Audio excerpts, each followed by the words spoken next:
कर क्या रहे हो। लास्ट ईयर भी यही हुआ था, इस साल भी यही हो रहा है। तो प्लीज भाई मेरा एक ही रिक्वेस्ट है, जब तुम नीट के एग्जाम में एक कॉमन पेपर रख के करवा सकते हो एग्जाम, तो जेडबलई में क्यों नहीं करवा सकते। नीट में जेडबलई से ज्यादा बच्चे इस साल अपीयर हो रहे हैं, लेकिन फिर भी उनका एक कॉमन पेपर हो रहा है। तो क्या सेम चीज जेडबलई में नहीं कर सकते। हर साल रिजल्ट के टाइम में दुनिया भर का मतलब झमेला खड़ा हो जाता है कि इतने रैंक पे, इतने परसेंटाइल पे लास्ट टाइम इतना रैंक था, इस बार इतना रैंक आ गया, रैंक क्यों खराब हो गया, परसेंटाइल क्यों कम हो गया, इतने मार्क्स पे, लास्ट टाइम कम मार्क्स पे ज्यादा परसेंटाइल था, इस बार ज्यादा मार्क्स पे परसेंटाइल घट गया, कहीं पे 130 पे अच्छा परसेंटाइल आ रहा है, कहीं पे 150 पे भी परसेंटाइल खराब आ जा रहा है। तो भाई इतना जो इरेगुलरिटीज हो रहा है, क्या इसको ठीक नहीं कर सकते हो। 2 साल से यही प्रॉब्लम चल रहा है। और लास्ट ईयर भी मैंने एक वीडियो बनाया था इसी को लेके, और लास्ट ईयर भी बोला था कि एनटीए पागल हो गया है। इस साल भी बोल रहा हूं एनटीए सच में पागल हो गया है। कैसे डिसाइड करते हो भाई, कैसे डिसाइड करते हो कि कौन सा पेपर टफ था, कौन सा पेपर आसान था।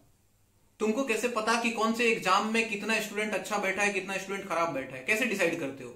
नॉर्मलाइजेशन का क्या है, सिस्टम क्या है, ठीक है समझ में आता है, तुम्हारी थोड़ी बातें समझ में आती है कि हाँ इस पेपर में एक बच्चा टॉप किया, उसको 100 परसेंटाइल दिया, तो क्या पता उस एग्जाम में अच्छा बच्चा बैठा ही ना हो, ये भी तो हो सकता है। अब जिसको 130 आ रहा है तुम उसको 100 परसेंटाइल दे रहे हो, और दूसरे पेपर में किसी का 150 आ रहा है तुम उसको 90 परसेंटाइल दे रहे हो, तो ये कहां से फेयर लग रहा है तुमको।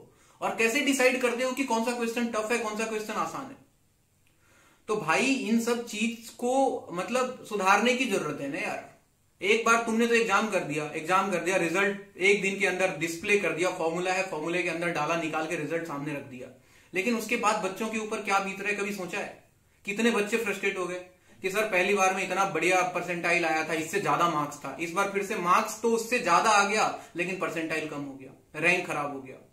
तो क्या इस चीज को सही नहीं किया जा सकता है। भाई नेशनल टेस्टिंग एजेंसी, इतना बड़ा एजेंसी खोल के बैठे हो, एग्जाम कंडक्ट करा रहे हो इतना बड़ा बड़ा, और एक छोटा सा चीज कर दो भाई, कॉमन पेपर कर दो ना, झमेला ही खत्म कर दो। एक दिन में एग्जाम करा लो, 2 दिन में एग्जाम करा लो, जैसे करना है करो, आई डोंट नो।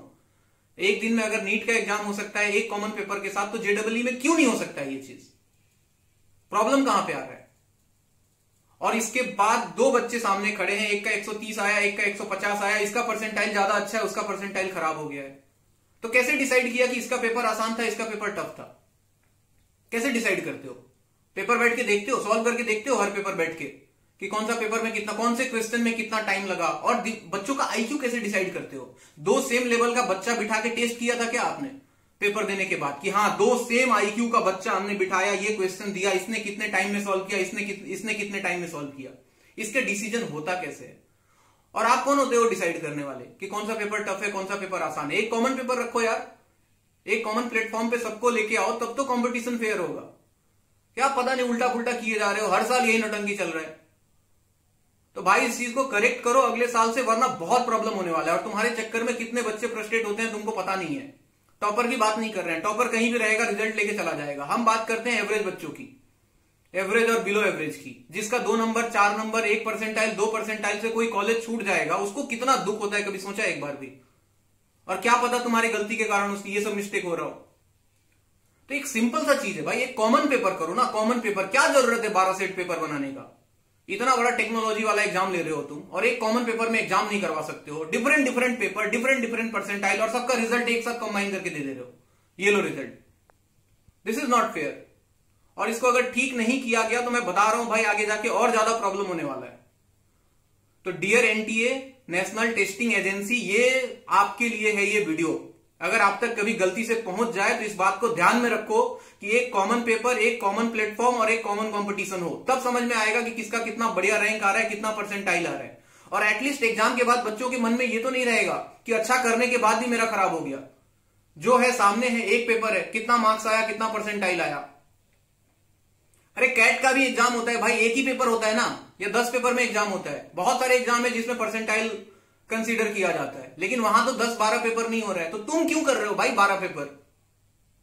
और पेपर इतना रैंडमनेस है, किसी पेपर में एक ही चैप्टर का 4 सवाल आ गया है, किसी पेपर में उस चैप्टर से सवाल ही नहीं आया है। तो डिसाइड कैसे करते हो कि ये पेपर टफ है, ये पेपर आसान है। क्या पता है किसी बच्चे ने उस चैप्टर को पढ़ा ही ना हो, दूसरा बच्चा वही चैप्टर पढ़ के चला गया जिसमें उसका 4 सवाल आ गया, तो वो आगे निकल गया, इसका मतलब उसका आईक्यू ज्यादा है, ये गधा है ये।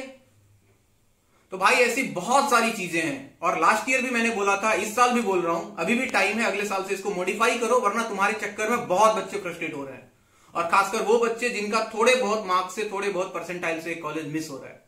तो मेरा रिक्वेस्ट है एनटीए से और बाकी लोगों से भी, कृपया इस बात को आगे बढ़ाओ और कॉमन पेपर का डिमांड करो। एक एग्जाम होना ही चाहिए, कॉमन प्लेटफॉर्म बहुत जरूरी है। Thank you so much.